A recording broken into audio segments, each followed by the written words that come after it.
Hello दोस्तों, जय हिंद। उम्मीद है आप सब लोग मस्त होंगे और अपनी पढ़ाई में व्यस्त होंगे। आज आप सभी को फिर मैं प्रैक्टिस करवाएंगे, ठीक है ना। और ये सभी क्वेश्चन एसएससी के प्रीवियस ईयर क्वेश्चन है, तो चलिए प्रैक्टिस कर लिया जाए। पहला क्वेश्चन देखिए क्या है, ठीक है। और पहला क्वेश्चन साथ साथ में आप लोग भी लगाइए और बताइए कि इसका आंसर क्या होगा, ठीक है ना। बाद में करिए। हाँ देखिए पहला क्वेश्चन क्या है, जिसको आ रहा है वो लगाए। और रफेफल देखने में तो थोड़े बड़े लगते हैं, ठीक है ना। बस थोड़ा सा कैलकुलेशन है, अदर बाकी कुछ है नहीं सवाल में, ठीक है। आ गया आंसर?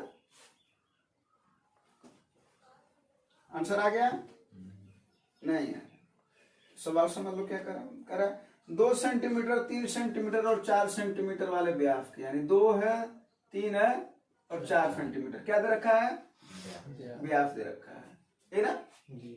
करा 3 नल है, अच्छी बात है। उनके माध्यम से बहने वाले पानी का अनुपात उनके व्यास के वर्ग के अनुपात के बराबर है, यानी जो इसमें से पानी जा रहा है उसके व्यास के वर्ग के बराबर है। 2 का वर्ग 3 का वर्ग और 4 का वर्ग, यानी 4, 9 और 16 के अनुपात में है। यहाँ तक कोई दिक्कत हो तो बताओ? हाँ कोई दिक्कत नहीं है। फिर क्या करा, सबसे बड़ा नल अकेले एक टैंक को खाली करने में 81, अरे क्या है, हाँ खाली टैंक को 81 मिनट में भर सकता है। सबसे बड़ा नल है कौन सा? 16। तो अगर टंकी की क्षमता निकाल लिया जाए पूरा का पूरा, तो हमको यहाँ से निकल गया कि नहीं निकल गया? बोलो कैसे निकल जाएगा? 16 इसका क्षमता है, 81 मिनट में भर रहा है ना।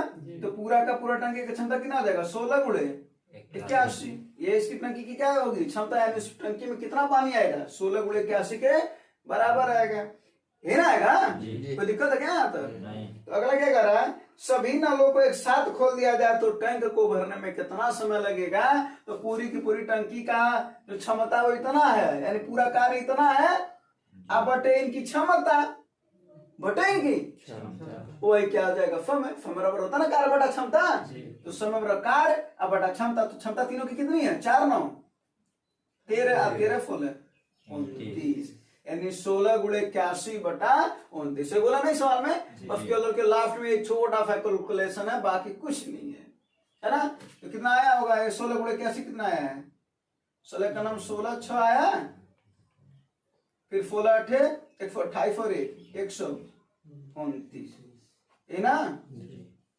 बस अब इसको काटना शुरू कर दो, क्या आ जाएगा? बटे 29 किस में है? देखो, अरे सभी में दे रखा है ना जी। तो कोई दिक्कत नहीं, भाग देने आता है। 29 से भाग दे दो, 12 96 में कितनी बार में जाएगा ये? 4 बार में जाएगा ना जी। 4 बार में कितना हो जाएगा ये? 116 होगा ना, बोलो जी। हाँ तो 9 में 6 जा 3 1 और फिर कितनी बार में जाएगा? फिर 4 बार में, फिर 116 0 2, यानी कितना आया? 44 सही 20 बटा 29 मिनट लगेंगे। बोलो सवाल समझ में आया नहीं आया? हाँ तो बस क्या था, वो व्यास का वर्ग करना था, उसी के अनुपात में था। सबसे बड़ी का दे रखा था, समय कितने में बना? तो 16 गुणे 29, पूरा काम निकल गया ना जी। छोटे का दिया होता तो 4 गुणे जितना दिया रहता उतना कर देते हैं, कार्य तो पूरा आ गया। अब तीनों से हमको करवाना तो तीनों को ऐड कर दिए, वही हमारा समय आ गया। बोलो तो दिक्कत तो नहीं है ना? नहीं। चलो दूसरा सवाल लगाओ। दूसरा सवाल देखो क्या है, ये एसएससी सीजीएल का सवाल था, ये इसके पहले वाला है ना। तो ऐसा सवाल नहीं भूलोगे? हाँ चलो अच्छी बात। अगला सवाल लगाओ, बताओ आंसर क्या आएगा? आंसर आ गया होगा। 2 संख्याएं हैं जो तीसरी से 3 संख्याएं बना दे रहे हैं। 2 संख्या तीसरी से क्रमशः इतना इतना अधिक है, नहीं है भाई? हाँ देखो इधर क्या कर रहा है, 2 संख्या पी क्यू और आर, ये ना तीसरी को कितना मान लिया जाए? 100। कितना मान लिया जाए? तो तीसरी से ये दोनों कितने अधिक है? 10 अधिक है। तो अगर ये 10 अधिक है 100 से, तो कितना हो जाएगा भैया? और ये कितना हो जाएगा? 125, है ना। तो क्या पूछ रहा है? दोनों संख्याओं का अनुपात बताओ। इन्हीं दोनों का अनुपात पूछ रहा है, यही ना। 5 से काट दो, 5 दूना 10, 5 दूना 10 और ये कितना हो जाएगा 5 2 9 10 5 5 25 22 अनुपात 25। ये आंसर है। हाँ नहीं आ रहा था? अच्छा हाँ, तो आंसर बताते चलो, जो सवाल का आ रहा है वो आंसर बताते चलो, ठीक है। हाँ आज इनको आ रहा है आप लोगों को भी लगाइए, और जो आंसर ना आ रहा उसको देख, यानी जो क्वेश्चन आ रहा है उसको देखिए, जो आ रहा है उसका आंसर दे दीजिए। ये तो प्रैक्टिस, ऐसे तो प्रैक्टिस किया जाता है ना। अगला सवाल लगाओ, देखो अगला सवाल। अगले सवाल में हम कई बार बताए होंगे कि अगर चाहो तो फार्मूला नहीं भी बताना तो भी ज्ञान कर सकते हो, वैसे भी चक्रवृद्धि ब्याज का सवाल है ये। और एक चीज जान लेना, चक्रवृद्धि ब्याज का सवाल का मतलब है ब्याज, यानी उस चैप्टर का नाम ही क्या है, चक्रवृद्धि ब्याज। तो तुम्हें ब्याज के बारे में पता होना चाहिए, ब्याज हमें कितना % मिल रहा है। अगर ब्याज के बारे में अगर हमको पता चल जाए तो हमको सब कुछ पता चल जाता है, ठीक है ना। जैसे कैसे, आओ देख लो, सवाल आ रहा होगा तो लगा दो। ब्याज यहाँ पर कैसा संचित किया जा रहा है, अर्धवार्षिक। कैसा, अर्धवार्षिक। समय कितना है, 1 वर्ष। तो सबसे पहले हम ये कर लेते हैं, एन बराबर 1 वर्ष दे रखा है, लेकिन जब अर्धवार्षिक करेंगे तो कितना वैल्यू मिल जाएगा इसका। अरे भाई 1 वर्ष में कितने छमाही होते हैं, 2 छमाही होते हैं, यानी एन का वैल्यू कितना मिल गया, 2। अब बात करते हैं आर का, आर कितना है, 20% क्या है, वार्षिक है, और हमको क्या चाहिए, छमाही। तो पूरे सलिया का 20% तो आधा साल का, यानी 6 महीने का आधा हो जाएगा, यानी कितना 10%। बोलो जी। अब इसी को हमको ज्ञात करना है कितने का, 8,000 रुपए पर। तो सबसे पहले यहाँ पर टोटल परसेंटेज परिवर्तन निकाल लेते हैं। 10% कितनी बार लेना है ब्याज, 2 बार। तो क्या हो जाएगा 10 प्लस 10 गुणे 10/100। ये होता ना जब दो लोगों के लिए a + b + ab/100, ये होता है। अगर 2 बार परिवर्तन हो तो चक्रवृद्धि ब्याज का, साधारण ब्याज तो हर साल क्या होता है भैया, बराबर होता है ना। लेकिन चक्रवृद्धि ब्याज क्या होता है, ब्याज पर भी ब्याज मिलता है, इसी वजह से वो ज्यादा होता है। हाँ तो ये कितना आ जाएगा भैया, 10 बिफोर 1 21। हाँ 21%, 11%, 21%, यही ना, कोई दिक्कत। यानी हमको 21% क्या मिल रहा है भैया, ब्याज मिल रहा है। 21% क्या मिल रहा है, ब्याज मिल रहा है। और क्या पूछ रहा है, 8,000 रुपए पर हमको ब्याज बताओ, यानी 8,000 का ना 21% मिलेगा हमको जी। हाँ तो 8,000 का कितना निकाल लेंगे, 21%। इसका गुणा करोगे कितना आएगा, 1680 गुणा कर लेना, है ना। 0 है 61,168, है ना। हाँ और आप लोग भी ऐसे कैलकुलेशन मजबूत करिए। देखिए सवाल में एक लाइन का कॉन्सेप्ट होता है, उसके बाद से सभी के सभी क्या होता है भैया, कैलकुलेशन। तो कैलकुलेशन को मजबूत करना है, अदरवाइज आपका जो कैलकुलेशन कितना भी बता देंगे ना, वहां पर जाकर के अपना वाला ही याद आता है। हम कितना भी गुणा का ट्रिक बता दो, भाग का कितना भी ट्रिक बता देंगे, वहां पर क्या होता है, नीचे ऊपर रख करके ही करना पड़ता है, तो समय लगता है ना। तो वही बात है, इस वजह से उस कैलकुलेशन को क्या करना भैया, खुद सीखना है। क्या करना है, खुद सीखना, ठीक है ना। कैलकुलेशन बहुत जरूरी हो जाता है। ये समझ में आया कि नहीं है वाला सवाल, 21% इसमें ब्याज मिला था। अगला सवाल लगाओ भाई, अगला वाला सवाल देखो क्या है। अरे ये एक टोकरी में 350 अंडे हैं, ये वाला सवाल है। ये तो आसान सवाल हुआ ना, इसका आंसर तो ऐसे दे सकते हो। कितने अंडे हैं, 350। 12% अंडे सड़ गए हैं, तो कितने योग्य बचे हैं, तो 12% सड़ गए तो कितने बचे होंगे, 88% बचे होंगे, है ना जी। अच्छा एक बात बताओ, इसमें देखो 2 ऑप्शन दे रखा है, 408 दे रखा है, 410, ऐसा हो सकता है क्या है। जब पूरे अंडे 350 है तो उससे ज्यादा कैसे हो जाएगा, एक तो ऊपर से सड़ भी गया जी। कुछ खराब भी हो गया, तो खराब होगा तो कुछ न कुछ कम होगा ना, तो या तो 310 हो गया तो 308। कभी कभी ऑप्शन को भी देख लेना चाहिए, ठीक ना। तो बाकी काट लो भैया, क्या दिक्कत है काटने में, ये ना 5 दूना 5 सत्ते 44 बार में कट जाएगा ना, 7 चौके 28, 18 है, वही 108 वाला सही होगा। चाहे तो ऐसे कर लो, अदरवाइज गुणा करना तो 5 चौके 28, 7 चौके 28, 2 30, है ना जी। वही कहेंगे बोले ना 8 वाला जो आ रहा है वही तो ये ना बच रहा है, 310 308। कभी कभी हम लोग ना लगते पूरा का पूरा कैलकुलेशन करने, क्यों भाई, आसान भी तो देख लिया करो, तुम्हारा कुछ तो समय बचेगा। 10 सेकंड 5 सेकंड 10 सेकंड बहुत होते हैं, लास्ट में 10 सेकंड अगर टाइम चले और क्वेश्चन आया हो और 2 जीएस के क्वेश्चन बच रहे हैं, 3 जीएस के क्वेश्चन बच रहे हो, तो 10 सेकंड भी पर्याप्त होते हैं जल्द में देखने के लिए। अगर हो सकता हो दोनों क्वेश्चन तुम्हें आ रहे हो, इजी सवाल कुछ ऐसा होता है ना, और सिलेक्शन तो पॉइंट नंबर में छट जाते हैं, तो ध्यान दिया करो, समय बचाना है। और समय को बचाने का जो सबसे अफल हक कौन पाता है? मैथ इस समय लगाता है और मैथ इस समय, इस बात का ध्यान दें, है ना। तो अगला फल लगा दो, 21 सेंटीमीटर भुजा वाला लगा दो इस सवाल को, बता दो। नहीं आ रहा तो बताओ, हम बताएं। 21 सेंटीमीटर भुजा वाली एक लकड़ी के घन से काटे जा सकने वाले सबसे बड़े गोले का आयतन क्या होगा? ये बताओ।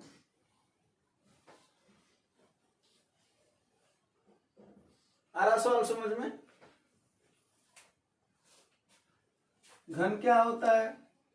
जिसकी लंबाई, चौड़ाई और ऊंचाई बराबर हो जाए।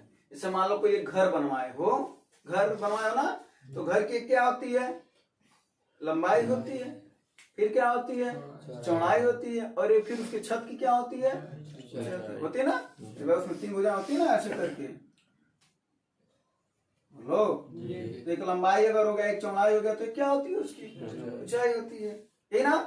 अगर ये तीनों अलग अलग हैं तो वो कौन सा होता है आकार? घनाभ।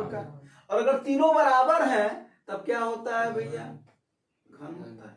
यानी लंबाई, चौड़ाई, ऊंचाई तीनों क्या होते हैं? बराबर होते हैं। अब देखो यही ध्यान दो, इसका मतलब ले दे करके अगर लंबाई, चौड़ाई, ऊंचाई बराबर हो जाता है तो कहा जाता है घन का जो फर्श हो गया वो हो जाता है वर्गाकार। क्या हो जाता है भैया? वर्गाकार। अब घनाभ का फर्श कैसा होता है? आयताकार। लंबाई चौड़ाई अलग अलग है ना, तो कैसा होता है? आयताकार, है ना। अब इसी घर में एक सबसे बड़ा गोला काटा गया है। सब समझ में आया? अभी नहीं आया तो यहां पे देख लो। देखो, सबसे बड़ा गोला काटने का मतलब क्या होगा भैया? शायद ऐसे ही बोलो जी। अब घन की भुजा का 21 सेंटीमीटर है, जरा बताओ 21 सेंटीमीटर है, ये दिख रहा है ना जी। 21 सेंटीमीटर है, तो ये 21 है, तो ये भी शायद 21 ही होगा। बोलो हाँ या नहीं? जी। हाँ जी। और एक गोले का केंद्र होगा, बोलो हाँ या नहीं? जी। तो एक गोले का केंद्र पूरा का पूरा, जब केंद्र से कोई रेखा अगर जाती है और दोनों पॉइंट को यहाँ पे टच करे, तो इसका मतलब वही उसका क्या होता है? व्यास होता है ना। दोनों परिधियों को अगर टच कर रहा है, वहां को भी और यहाँ को भी, तो क्या होता है? व्यास होता है। इसका मतलब देखा जाए ले देख करके, तो व्यास का वैल्यू कितना दे रखा है? 21 सेंटीमीटर। ये किन लोगों को समझ में आया भाई? ये व्यास ही तो है। 21 सेंटीमीटर का घन है, तो जब उसमें से काटेंगे गोलवा तो 21 सेंटीमीटर का ना उसका व्यास मिलेगा। तो त्रिज्या कितनी मिल जाएगी यहाँ से? व्यास का आधा होता है, 21/2। बोलो कोई दिक्कत नहीं? अब क्या कर रहा है? गोला इसी को, यानी इसी का आयतन ज्ञात करना है। तो गोले का आयतन क्या होता है भैया? गोले का आयतन बोलो 4/πr क्यूब। 4/3 πr क्यूब आयतन ना। हाँ, तो क्या हो जाएगा? 4/3 गुणे 22/7 गुणे आर की वैल्यू कितनी? 21/2 गुणे 21/2 गुणे 21/। अब इसी को काट करके जो तुम्हारा आंसर आ जाए वही सही है। जरा काट दो। 7 त्रिक 21 से कट गया, ठीक ना। 2 दूना 4 कट गया, 2 11 22 कट गया। अब 21 का वर्ग कितना होता है भैया? 441 होता ना। अरे भाई 21 का वर्ग 441, यही ना। अब 11 का नाम 11 को देखो इकाई है कि एक इकाई में आया है जी। अच्छा ना 3 में आया है, तीनों में आया है ना, कोई दिक्कत नहीं है ना। 11 का नाम 11 को एक आया, 11 चौक 44 45, फिर कितना है? 4 है। 11 चौक 44 और 4 48, कितना आया आंसर? 4851 घन सेंटीमीटर, है ना। तो क्या सवाल समझ में आया नहीं आया? यानी घन में एक गोला काटा जाएगा तो लगा लोगे कि नहीं लगा लोगे? कोई दिक्कत है क्या? गोले में हमको मात्र क्या चाहिए? आर की वैल्यू। और आर की वैल्यू कहां से मिलती है? उसकी भुजा से। उसका भुजा ही व्यास होता है, और उसका आधा कर देंगे तो त्रिज्या हो गया। सवाल बोलना नहीं, याद रखे रहना, ठीक है ना। सवाल आता है। अगला फल ना लगा लो, तो अगला सवाल।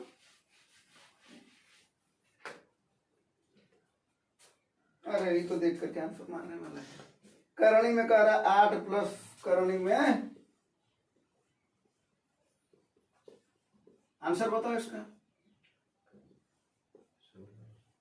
16 के 80 किसका वर्ग होता है? 41 का। किसका? 41 किसका होता है? 41 41 का। और वैसे भी ध्यान देना चाहिए, दिमाग लगाना चाहिए कुछ न कुछ। कैसे दिमाग लगाओगे? अगर तो देखो, एक तो पहली बात 1 से लेके 50 तक वर्ग याद कर लो, 1 से लेके 20 तक तो निश्चित ही घन याद कर लो, 1 से 20 तक, ठीक ना? ये सब याद होने चाहिए। परसेंटेज का वैल्यू याद होना चाहिए। जैसे 1 को कहते हो ना 100%, फिर 1/2 को कहते हो 50%, फिर 1/3 को कहते हो 33, 1/3% कहते हो ना, 1/4 को कहते हो 25%, 1/5 को 20%, वैसे 1/30 तक तुम्हें वैल्यू याद होना चाहिए, ठीक है? याद होना चाहिए, निकालने नहीं आना चाहिए। क्या होना चाहिए? याद होना चाहिए। तो भैया 1681 वैसे भी 40 को उस पार है, और दिमाग लगाना चाहिए। जब आंसर क्लियर दे रखा है तो जाहिर सी बात है ये इसमें कुछ न कुछ जुड़ करके ये बाहर निकलेगा। समझ में आया कि नहीं आया? नहीं आया। अरे सुनो, इसमें से कुछ ऐसा वैल्यू होगा ये कि जब यहां से निकलेगा वो, तो इसमें जब जुटेगा तो निश्चित बात करनी के बाहर जब निकलेगा तो क्लियर वैल्यू होगा कि नहीं होगा? मतलब जैसे मान लो 5, तो 5 निकलने के लिए अंडर रूट में 25 होना चाहिए। हाँ, तो अंडर रूट में 25 आने के लिए 8 तो यहां पर है, बचा कितना? 17 भाई 25 में से 8 घटा तो कितना बचा? 17। तो 17 का क्या ये है क्या वर्ग? नहीं है, ठीक है ना? यानी ऐसे कभी भी सवाल है तो थोड़ा दिमाग लगाओ। 6 लाने के लिए हमको चाहिए हमको 36, है ना? तो हमको यहाँ पर 28, ये 28 का है क्या? 8 8 64 का आएंगे 4 आता नहीं है। फिर क्या आएगा? 4 के लिए हमको चाहिए 16, 8 नहीं आएगा। अब चाहिए हमको क्या? 7 7 17, यानी क्या चाहिए हमको? 49 चाहिए ना? हाँ, तो 49 के लिए हमको यहाँ पर क्या होना चाहिए? 8 माइनस कर दो तो 41 का वर्ग होगा ये। और वही बोले ना, याद होना चाहिए। तो 41 का ये वर्ग है, और 41 और 8 49, और 49 बाहर निकलेगा तो क्या आता है? 7। ये छोटा फल था, समय ज्यादा दे दिए तुम लोग को, है ना? ये तो देख करके लगा सकते थे। चलो कोई बात नहीं, कुछ तो समझे ना? कभी कभी छोटे सवाल हानिकारक हो जाते हैं कि नहीं होते हैं? हो जाते हैं। अगला फल लगा, देखो क्या कह रहे हैं। अगला फल देखो क्या कह रहे हैं। एक कॉन्सेप्ट इसमें चलता है, आय बराबर क्या होता है? व्यय प्लस बचत। आय बराबर व्यय प्लस बचत। अरे भाई, हम जितना व्यय कर दें और जितना बचा लें वही तो हमारी आय होगी। बोलो, जैसे मान लो हम कह रहे हैं कि हम 50 रुपया खर्च करते हैं, अब 50 रुपया बचाते हैं, तो हम कितना कमाते हैं? कितना रुपया कमाते हैं? 100 रुपया, है ना? नींद लग रहा है? तो 50 और 50 कितना कमा लेंगे? 100 कमा लेंगे। बोलो हाँ, इसमें कोई दिक्कत? अब एक बात बताओ, देखो किसका अनुपात दे रखा है बाद में? व्यय का अनुपात दे रखा है, तो व्यय को उधर कर दो और इसको इधर कर दो, क्या हो जाएगा? देखो इधर, जरा इधर देखो सवाल। तो आय माइनस ये वाला फल एक बार देख लो, फिर उसके बाद फिर लगाते रहना, ठीक है? हाँ, ये वाला फल देख लो, जिसको आ रहा हो तो अपना आंसर दे सकते हो चाहे तो। ये काम कर सकते कि नहीं कर सकते हैं? बस अब इसी सवाल को उसमें हमको लगा लेना है। तो पहला कितना है? 4 और 7 आय का अनुपात है कितना है? 4 और 7 है, 7 और 4 है, 7 और 4। तो ये अलग अलग हो जाएगा तो कितना हो जाएगा? ये 7x और 1 बटे में है ना, क्योंकि व्यय का अनुपात हमको पता है कितना है, बताओ हमें? 3/1। बोलो 3/1। तो 7x माइनस बचत कितना हम दोनों का है? 4800 रुपया। यानी पहले का भी बचत है कितना? 4800, और दूसरे का बचत कितना है? 4x, इसका भी है 4800। और यही जाकर के इसके अनुपात में आ रहा है। किन लोगों को समझ में आया ये वाला लाइन? अरे भाई, आय माइनस व्यय बराबर बचत, आय माइनस व्यय बराबर बचत, और इनका अनुपात इसके अनुपात के बराबर है। हाँ, अब इसी को सॉल्व कर लोगे तो x की वैल्यू आ जाएगी। बोलो, तिरछा गुणा करके सॉल्व कर लोगे ना, इधर गुणा कर कितना हो जाएगा? 7x माइनस 4800 बराबर 3 चौके 12x माइनस, यहाँ पर कितना हो जाएगा? 3 गुणे 4800। गुणा मत करो, 3 गुणे 4800। कुछ कैलकुलेशन में बता देते कैसे फास्ट किया जाता है, ठीक है ना? अब देखो ये 7 उधर जाएगा तो ये इधर, और ये इधर आएगा, तो 3 गुणे 4800 इधर आ जाएगा तो कितना हो जाएगा? 3 गुणे 4800, और ये माइनस 4800, बराबर 7x उधर जाएगा तो 12x माइनस, बोलो ये देखो इधर देखो, 1/4800 इधर कितने 4800 है, इधर कितने 4800 है, तो 3 4800 में 1 4800 घटा दो कितना बचेगा, 2 4800, कितना बचेगा, किन लोगों को ये बात समझ में आया है ना। 12 में से 5 जा 5x, अब इसी से काट तो कितना हो जाएगा, 5 दूना 10, यही ना, यानी कितना हो जाएगा 2 दूना, अरे भाई ये गुणे 10 है, हाँ इस वजह से काटे हैं, ठीक है, 2 दूना 4 और 4 का गुणा इसमें कर दोगे तो कितना आ जाएगा, अरे 0 तो रहबे करेगा, 4 8 32 के 2, 4 चौके 16 3 19 1920, यानी कितना आया, x की वैल्यू अभी आई है 1900। तो क्या पूछ रहा है भैया, उनकी मासिक आय का योग बताओ। अब उनकी मासिक आय का कितना, 7 4 11 गुणे 19 20, अरे भाई 5 4 11 11 x ना, x की वैल्यू तो 19 20 आया है, हाँ अभी 11 गुणे 19 20 जो आंसर आ जाएगा भाई, आंसर तुम्हारा कितना आ रहा, अरे भाई 0 11 दूना 22, 11 9 99 2 101, यही ना, तो 10 आया, 11 के 9 11 10 21 21 120 है ना ऑप्शन में, ठीक है। अच्छा देखो एक तो ये तरीका हुआ, दूसरा तरीका इसका बताएं, हाँ इसको मिटा दें, ये तो समझ में आएगा। इसी का दूसरा तरीका देखो, अगर प्रत्येक में कहेगा, देखो यहाँ पर कहना प्रत्येक माह में, ठीक ना, तब ऐसे लगाना है, देखो कैसे, कितना है इनका आय 7 और 4, हाँ व्यय कितना है 3 और 1 का, बचत कितना है प्रत्येक का 48,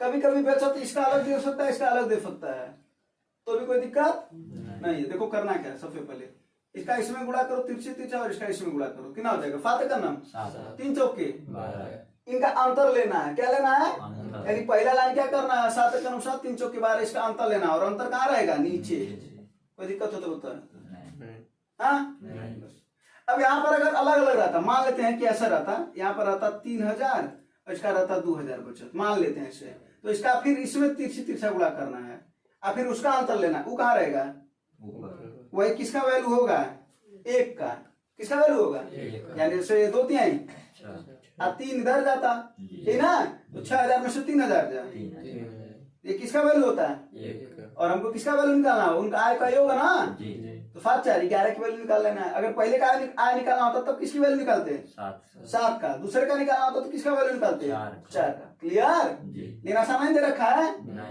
क्या दे रखा है 48, चलो अब अपने सॉल्व करा देते हैं, हाँ एक सवाल और बता दिया ना तुम लोगों को, चलो ये 4800 है। अब देखो अंतर कहाँ लिखना है, नीचे, जब सेम होता है ना, ये भी बात वही हुआ, इसका भी इसमें तिरछे तिरछे गुणा ही करना है, लेकिन बात हो जाएगा 3 का 4800 में गुणा करोगे, 3 का एक अरे 4800 का 1 में गुणा करोगे तो 4800 आएगा, तो 3 गुणे 4800 में से 4800 को घटा दोगे तो कितना बचेगा, 2 गुणे 4800। अब नहीं तो ऐसा कर लो, जब समान हो तो इनका अंतर ले लो सीधा सीधा, तो 3 में से 1 जा 2 गुणे 48, बात वही हुआ है ना। इसी को काट दो, कितना हो जाएगा, ये 2 बार में कट जाएगा, 2 दूना 4 और इसको कितना आएगा 4 गुणे इतना, और 1920, ये था ना, 1 का वैल्यू बोलो, तो ये 1 का वैल्यू आता है, यानी अंतर नीचे और फिर इन लोगों का अंतर ऊपर, और 1 का मान आता, तो 1 का मान 1920 है। अगर तो इनका आय का योग पूछा है, 5 4 11 यानी 11 बराबर कितना, क्या हो जाएगा 11 गुणे 1920, ये तो आया था अभी, बोलो कोई दिक्कत नहीं, दूसरा तरीका समझ में, हाँ अगला देखो, अगला देखो, अगला सवाल क्या है, इग्मो की संख्या ज्ञात करना है ना। देखो ऐसे सवाल में क्या करते हैं, अगर आ रहा तो लगाओ, नहीं तो देखो इधर क्या कहता है, पहली संख्या गुणे दूसरी संख्या बराबर लसक गुणे लसक, ठीक है, हाँ अब देखो क्या कर, उनका महत्तम कितना है 10 है, यानी अगर वो संख्या हम मान लेते x और y है, ठीक है, तो तुम्हें पता है कि मौसक किसमें होता है, इन्हीं संख्याओं में होता है, हाँ बोलो, तो यानी इनका गुणनफल दे रखा है कितना, यानी 10x मौसा उसी में ना होता है, अब गुणे 10 y, और इसी का गुणनफल कितना दे रखा है 1500। ये लसा मौसा उसमें है, लसा मौसा उसमें है, एक बात कर रहा है, नहीं समझे फिर से समझा देते हैं।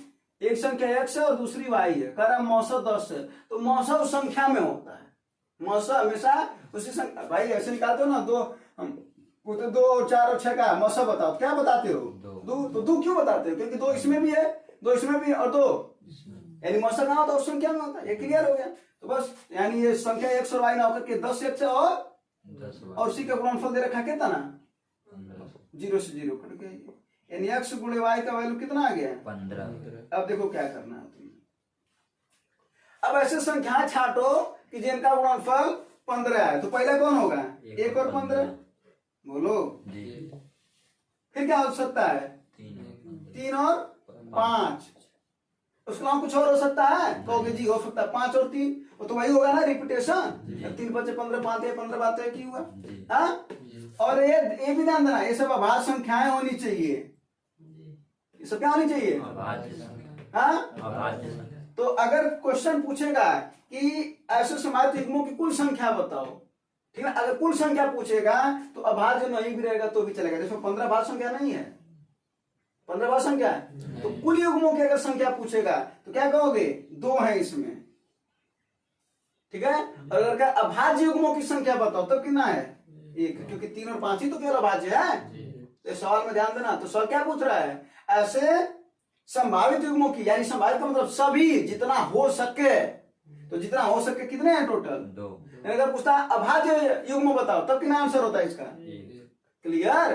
अभाज्य युग्म वही होते हैं जिनका मौसा 1 होता है, क्या जिनका मौसा 1 होता है, ठीक ना। अब जुड़वा अभाज्य क्या होते हैं, नोट करके लिख लेना, जुड़वा अभाज्य क्या होते हैं, जिनका अंतर 2 आए, अंतर 2 आए, जैसे देखो 3 और 5 का अंतर कितना है 2, ठीक ना। फिर 5 और 7 का अंतर 2, हम पूछा अगर 11 और 19 बताओ जुड़वा अभाज्य संख्या है, क्यों, क्योंकि इसका अंतर 2 नहीं है ना। तो नोट करके लिख लेना कि जुड़वा अभाज्य संख्या क्या होती है, जिनका अंतर 2 होता है। तो ये वाला सवाल समझ में आया कि नहीं है, अगला देखो,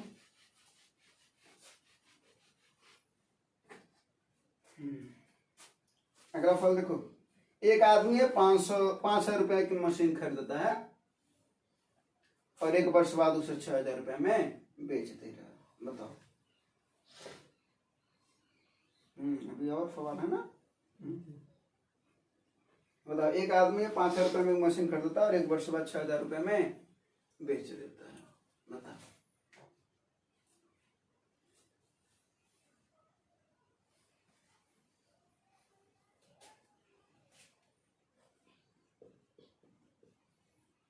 आदमी कुछ कर रहा है, एक बार क्रय कर रहा है और एक बार विक्रय कर रहा है, कोई दिक्कत नहीं।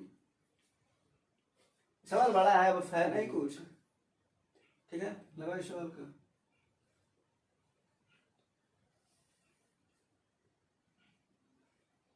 आ रहा है, चलो तो देखो, जो जिनका आ रहा वो लगा, बाकी लोग इधर देखें। कह रहा है एक आदमी 5000 रुपए में एक मशीन खरीदता है, कितना में खरीदा अभी 5000 में, कह रहा है 1 बार फालतू से 6000 में बेच देता है, 6000 में बेच दिया, कोई दिक्कत नहीं। फिर कह रहा 2 वर्ष बाद फिर उस मशीन को 8000 रुपए में खरीदता है, फिर ठोर मशीन है, कितने में खरीदा है भाई, क्रय कर गया ना, फिर इसको कितने में बेचा, कह रहा है दोनों लेन देन में, पहला लेन देन ये है और दूसरा लेन देन, दोनों अलग अलग मशीन खरीद रहा है, नहीं कि उसी को खरीद करके फिर बेच रहा है, ठीक ना। हाँ, तो कुल लेन देन में कुल उसको कितना लाभ या हानि हुआ वो देख लेते हैं। कितना रुपया लगाया वो मशीनों को खरीदने में, 8 5 13,000, और कितना रुपया का बेचा, फायदा हो रहा है कि नहीं हो रहा है, कितने का 3000। तो लाभ प्रतिशत कैसे निकलता है भैया, लाभ बटा क्रय गुणे लाभ कितना है 3000, क्रय कितना है 13,000 गुणे 1000 कट गया, है ना। तो कितना आ गया 300 बटा 13, कितना है 300 बटा 13, काटोगे तो कितना आएगा 23.08। इसको काटोगे तो कितना आएगा 23.08%। अबे काट देना, 3 को बटा 13 कितना तो आता होगा। हाँ कोई दिक्कत? अगला फल, अगला फल आपकी स्क्रीन पर ये रहा। हाँ और ये लगाओ, आ रहा है त्रिकोणमिति वाला है। साइन 25 साइन 65 कास 25 कास 65 काफ त्रिकोणमिति पढ़े होते हैं। हाँ हम तो करा ना कास 25 कास 65 यानी कास त्रिकोणमिति पढ़े होते। कोई बात नहीं, जो नहीं पढ़ा हुआ ऐसे देख लो। एक फार्मूला होता है, जरा नोट कर लेना। साइन ए प्लस बी का फार्मूला होता है साइन ए कॉस बी, ठीक है। साइन ए प्लस बी वाले में एक बार फाइन होता है, फिर एक बार काफ होता है। देखो फाइन है फिर काफ है, फिर प्लस है तो प्लस रहता है, फिर अगला वाला क्या हो जाता है कॉफ है साइन बी। देखो उल्टा हो गया ना जी। ये देखो फाइन है कॉस बी, फिर कॉफ है साइन बी। अगर यहाँ पर माइनस होगा तो यहाँ पर क्या हो जाएगा माइनस। बस कोई दिक्कत? इसमें कितने फार्मूले हैं? दो फार्मूले है ना। फिर अगला cos A plus B. Cos कहता हम पहले रहेंगे, क्या कहता है पहले रहेंगे। कहाँ रहेंगे पहले, तो क्या हो जाएगा कॉस ए कॉस बी।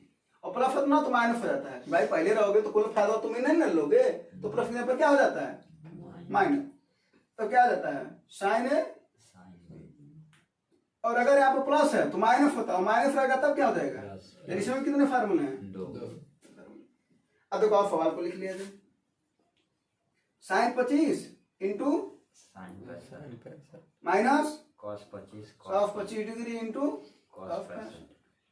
इसको थोड़ा अगर सीधा कर लिया जाए तो इसको इधर खींच लिया जाए, ऐसे कर दिया जाए, माइनस कॉमन ले लेते हैं, ये ना। तो इधर चला आएगा तो क्या हो जाएगा cos 25 into cos minus sine 25 into sine 65।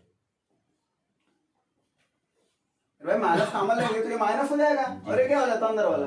Minus common लेने का मतलब होता है माइनस से गुणा कर दो, तो माइनस गुणा होगा तो माइनस हो गया, और माइनस का गुणा करोगे तो प्लस हो गया। तो प्लस वाला पहले लिखा जाता है, कोई दिक्कत नहीं। ये कहीं कुछ फार्मूले पर दिख रहा है, देखो cos A into cos B. भाई ए और बी बराबर है कि नहीं है? देखो 25 है 65 है, 25 है 65 है ना। तो माइनस वाला यहाँ पर है ना, तो माइनस का फार्मूला क्या बनता है कॉस ए प्लस, यानी प्लस वाला बनता है ना। माइनस का फार्मूला क्या बनता है प्लस, तो क्या बनेगा कॉस में ए प्लस बी, यानी कॉस 25 प्लस 65। तो भैया बता दो कितना होता है कॉस 25 और 65? 90। कॉस 90, कॉस 90 का वैल्यू कितना होता है? अब ये तो याद होना चाहिए ना, जो साइन 0 का वैल्यू होता है वही कॉस 90 का वैल्यू होता है। साइन 0 डिग्री बराबर 0 होता है, तो कॉस 90 डिग्री बराबर 0, यानी क्या हो जाएगा भैया माइनस गुणा 0, यानी क्या आता है 0 आएगा ना। माइनस रहता है कुछ भी रहे, किसी में भी 0 का गुणा करो कितना आएगा इसका 0, यानी इसका आंसर क्या होगा 0। अब बताओ समझ में आएगा नहीं आया? फार्मूला नोट कर लो, इसमें कितने फार्मूला है 4। तो कभी आएगा तो लगा लेना, बोलो कोई दिक्कत परेशानी? हाँ नहीं, और तरीके से भी लगाया जा सकता है, ठीक है। लेकिन वही तरीका हमेशा सीखो जिसमें तुम आराम से इत्मीनान से लगा सको, ठीक है ना। वही तरीका सीखना चाहिए। जो तरीका हमसे सीखने को मिला वो हमसे सीखो, जो तुम्हें तरीका कहीं और से सीखने को मिल रहा है वो वहां से सीखो। जो तुम खुद से सीख पा रहे हो खुद से सीखो, जो किताबों से सीख पा रहे हो किताबों से सीखो, लेकिन जो भी सीखो उसमें मजबूती बनाओ, ठीक है ना। ये नहीं कि नहीं हम केवल यही तरीका सीखेंगे, ऐसा नहीं है। बहुत से तरीके सवाल लगाने के, ठीक है, वो सभी तरीका सीखो। हाँ अगला वाला सवाल है, देखो क्या कह रहा है। प्रथम 5 प्राकृतिक संख्याओं के घनों का औसत बताओ। प्रथम 5 प्राकृतिक संख्याओं के, एकदम पूरा का पूरा फार्मूला लिखे थे ना। हाँ तो आज इस पर बात नहीं करते हैं। तो घनों का योग, घनों का योग का मतलब क्या होता है समझ रहे हो? यानी 1 का स्क्वायर 2 का स्क्वायर 3 का स्क्वायर डाट डाट डाट ऐसे। अगर n का स्क्वायर है तो फार्मूला क्या होता है n इंटू n प्लस 1/2 का होल स्क्वायर। ये होता है योग, घनों का योग। दिक्कत कोई नहीं। चाहते तो बड़े आसान से ऐसे लगा सकते हो, 1 का क्यूब 5 है ना, तो 1 और क्या है प्रथम 5 प्राकृतिक ना, तो प्राकृतिक है तो 1 2 3 4 और 5। इसका घन कर दो, घन करते चले जाओ, आप फिर बटे 5 कर दो उसको जोड़ करके। एक तो वो तरीका होगा, नहीं समझे का?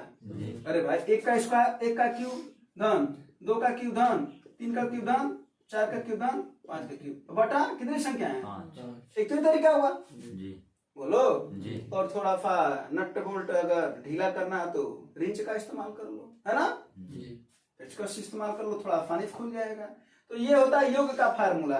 और जब औसत का फार्मूला बनता है तो एक यान गायब हो जाता है क्योंकि बटेयन करेंगे, औसत बराबर होता नहीं योग बटे संख्या, तो योग बटे संख्या यान है, तो यान से एक यान कट जाएगा तो कितना बचेगा यान, और अंदर वाला बचबे करेगा यान प्लस 1 का होल स्क्वायर बटा 4। अरे भाई 2 का वर्ग 4 ना, इसी को सॉल्व कर लो। कितने संख्या कर आप प्रथम 5 कितना, तो यान का वैल्यू कितना मिलेगा भैया 5, रखो तो यहाँ पर 5 गुणे 5 5 और 1 6 का वर्ग 36 बटा 4 9 36 9 25 45 देखो आसानी से आ गया कि नहीं आ गया? जी यहाँ से कठिनाई थोड़ी तो जरूर होगी, जी बाकी आपकी इच्छा जैसे मर्जी वैसे लगा जो आपको समझना है, ठीक है, बोलो कोई दिक्कत बता से जी नोट कर लेना। योग ऑफ आज के पहले सबका बताए थे, स्क्वायर वाला भी बताए थे, है ना। अच्छा चलो उसको भी बताते रहेंगे ताकि रिवीजन होता रहे, ठीक है। चलो अगली बार से इन सभी बातों का भी ध्यान देंगे। अगला लगाओ, एक पात्र में 40 लीटर दूध रखा है, इस पात्र से 4 लीटर दूध निकाला गया है और पानी से प्रतिस्थापित किया गया है। ये प्रक्रिया 2 बार दोहराई जाती है, तो जरा बताओ पानी कितना पात्र में अब दूध कितना है, ये सवाल आता है। हाँ ये देखो जो शेष मात्रा होती है, तो शेष मात्रा किसकी है? दूध ही तो होता है। कैसे लगाते हैं? कुल मात्रा है देखो कितनी है 40। इधर देखो 1 माइनस जितना प्रतिस्थापित किया गया, कितना प्रतिस्थापित किया गया है 4 लीटर, यानी क्या लिखे हैं यहाँ पर, फार्मूला कैसे बनाता है? प्रतिस्थापित अंग्रेजी नहीं आ रहा, हिंदी नहीं आ रहा, प्रतिस्थापित, ठीक ना। अब बटा कुल मात्रा, यानी प्रतिस्थापित मात्रा बटा कुल मात्रा, IC पर घात यन, ओ यन क्या है? जितनी बार किया जा रहा है। अब बताओ, अब फल रखो, अब तो लग गया कि नहीं लग गया? नहीं समझा, बोलो जी क्या हुआ, क्या दिक्कत है? हाँ तो देखो कुल मात्रा कितनी भैया 40। 1 माइनस कितना प्रतिस्थापित किया जा रहा है 4। देखो सवाल इजी हो गया, अगर कॉन्सेप्ट बता तो सवाल, नहीं तो छोड़ने वाला फल हो गया ना। कितना हो जाएगा 4 बटा 40। अब ये ध्यान देना कितनी बार प्रतिस्थापित किया जा रहा है, जरा देखो कर रहा है अंत में, देखो ध्यान से पढ़ो, यह प्रक्रिया और 2 बार दोहराई जाती, और 2 बार मतलब एक बार पहले और 2 बार और, तो कितना हुआ भैया? अब कैलकुलेशन करना तुम्हारा काम है ना। फिर देखो कैलकुलेशन आया, अब देखो यही एक लाइन कॉन्सेप्ट है, यही एक लाइन, उसके बदमाश से जितना भी करोगे, 1 लाइन 2 लाइन 3 4 5 10 50 जितना लाइन करोगे वो सबके सब क्या है भैया कैलकुलेशन, ठीक है ना। तो ध्यान दो, तो जरा देखो इसको, ये 10 बार में कट जाएगा ना, तो 40 गुणे 10 से करना, 10 में से 1 जाए तो 9 बटा 10 का क्यों क्या हो जाएगा 40 गुणे 9 गुणे 9 गुणे 9 बटा 10 गुणे 10 गुणे 0 0 कट जाएगा, यही ना। 4 गुणे 9 का क्यों कितना होता है, इसी पे बोले थे ना, याद कर लो। हाँ 9 का क्यों कितना होता है 700। अब 4 का गुणा कर दो, इसमें 129 में कितना हो जाएगा 4 9 36।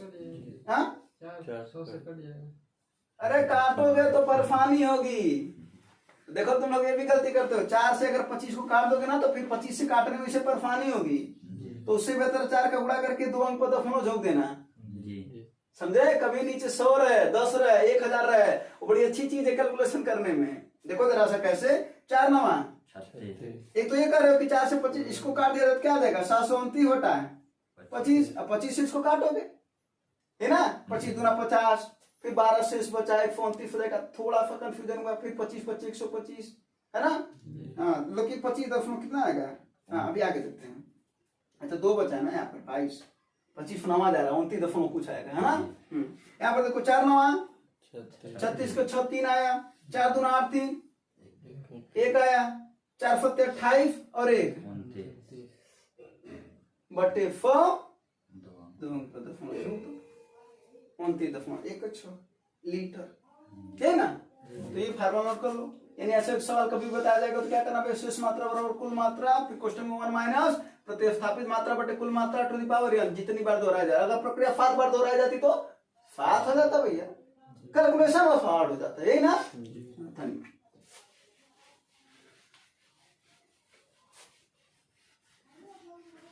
है अभी कुछ और सवाल क्या? हाँ, देखो फिर त्रिकोणमिति आया, इस चीज से भागा जाएगा वही चीज सामने आएगा, है ना। हाँ, हर सवाल का समय आता है, कोई दिक्कत नहीं भैया। देखो यहाँ tan a प्लस बी का वैल्यू कितना दे रखा है, यही ना। हाँ, तो जरा एक बात बताओ, tan a प्लस बी का वैल्यू दे रखा है करणी में 3, और करणी में 3 tan में किसका मान होता है, तो वैल्यू याद होना चाहिए थोड़ा, ठीक ना। कितना होता है tan 60 का, करणी में 3 किसका वैल्यू होता है, tan 60 का। तो देखा जाए तो tan घट जाता ना तो tan इनवर्स हो जाता, तो tan से tan हट जाएगा, यानी समझ लो सीधी सी बात है tan से tan। तो a प्लस बी का वैल्यू कितना मिल गया भैया, 60 डिग्री। समीकरण नंबर 1। यहाँ तक बात समझ में है। कैसी आया है ये, क्योंकि करणी में 3 का वैल्यू कितना होता है, tan 60 डिग्री। और ये कहां से पता चलेगा, सारणी से। नहीं तो हम त्रिकोणमिति का वीडियो लगा देंगे नीचे डिस्क्रिप्शन में, देख लेना, ठीक है। अगला क्या भैया, फिर tan a माइनस बी दे रखा है ना, कितना 1/√3। अब 1/√3 भी जायज बात है, किसी न किसी का मान होता होगा tan में, तो किसका मान होता है tan 30 का, किसका होता है 30। फिर वही बात हुआ tan से tan इनवर्स होता है, इसी वजह से हटता है, ठीक है ना। हाँ, ये नहीं कहना tan से tan कट गया, वो इनवर्स चला जाता तो फिर वो tan और tan आपस में हट जाते हैं। तो a माइनस बी का वैल्यू कितना हो गया भैया, 30 डिग्री। कितना हो गया, समीकरण नंबर 2। अब देखो दोनों के प्लस का वैल्यू 60 डिग्री है, दोनों के माइनस का वैल्यू 30 डिग्री है, तो पूछ रहा है दोनों का कोण बताओ, तो क्या हो जाएगा भैया, जरा देखो। अगर हम इन दोनों को जोड़ दें, चलो यहाँ पे लिख देते हैं, अदरवाइज तो आंसर तो साफ साफ दिख रहा होगा। हाँ, एक बार जोड़ दो तो बी से बी, ए और ए बराबर 35, कितना आ जाएगा, ए का वैल्यू 45, और ए का वैल्यू जब हम 45 रखेंगे तो 45 उधर जाएगा छटक करके, तो माइनस हो जाएगा, प्लस इधर ना, तो बी का वैल्यू कितना आ जाएगा भैया, 15 डिग्री, ठीक ना। अलग समझ रहे तो ऐसे भी समझ लिया करो। अगर प्लस का मान दिया है, माइनस का मान दिया है, तो बड़ा वाला जो पहले होता है, ठीक ना, उसका वैल्यू निकालने के लिए दोनों को जोड़ दो, 37, उसका आधा कर दो, कितना आएगा 45। छोटा वैल्यू जो बाद में होता है, ठीक ना, इन लोगों को घटा दो, क्योंकि माइनस है ना यहाँ पर, उनको घटा दो, 60 में से 30 है, उसका आधा कर दो, ठीक है। कोई दिक्कत नहीं, अरे अब नहीं है, अभी तो था। चलो अगला वाला, अरे भाई तो देख करके लगाने वाला सवाल है ना। हाँ, कारण किससे विभाज्य है।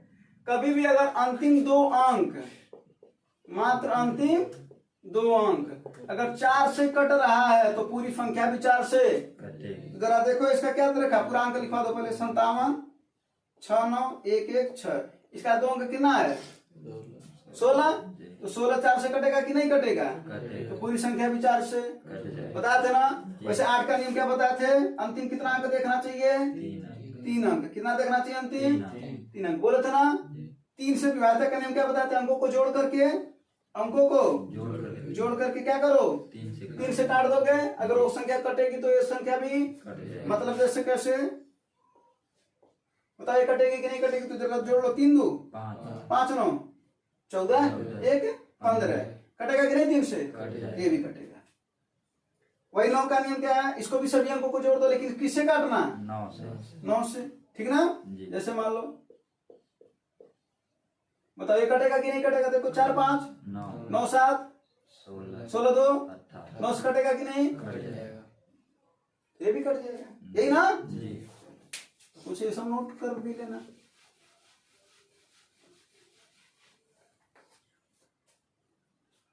अभी लास्ट सवाल है, हाँ, आज की प्रैक्टिस का लास्ट सवाल है, हमेशा के लिए लास्ट सवाल नहीं है, है ना। चलो कहाँ गए सवाल भाई, अरे ये तो देख करके लगा सकते हो। हाँ, क्या पूछ रहा है, x प्लस 1/x बराबर, 4 तो क्या पूछ रहा है इसका स्क्वायर ना, जी। कोई दिक्कत नहीं, दोनों का स्क्वायर कर दो तो क्या आ जाएगा ये a प्लस b का होल स्क्वायर क्या होता है a square plus b square a square plus b square plus 2a तो क्या हो जाएगा ये a square plus b square भाई a का स्क्वायर करोगे एक ना होगा जी। अब प्लस 2 गुणे a का वैल्यू कितना है x स्क्वायर x ना, अभी का वैल्यू कितना है 1/4 बराबर 4 का वर्ग 16 x से x, भाई ऊपर है नीचे कट जाएगा ना, जी। हाँ तो x स्क्वायर अब प्लस 1/, x स्क्वायर ये 2 उधर जाएगा तो क्या हो जाएगा माइनस कितना जाएगा 14 यही ना, जी। बोलो जी। कोई दिक्कत नहीं हाँ। नहीं। तो ये सब सवाल थे जो कुछ बताने थे, उम्मीद है ये सब सवाल समझ में आया होगा, समझ में आया होगा, जी। है ना। जी। धन्यवाद, जय हिंद।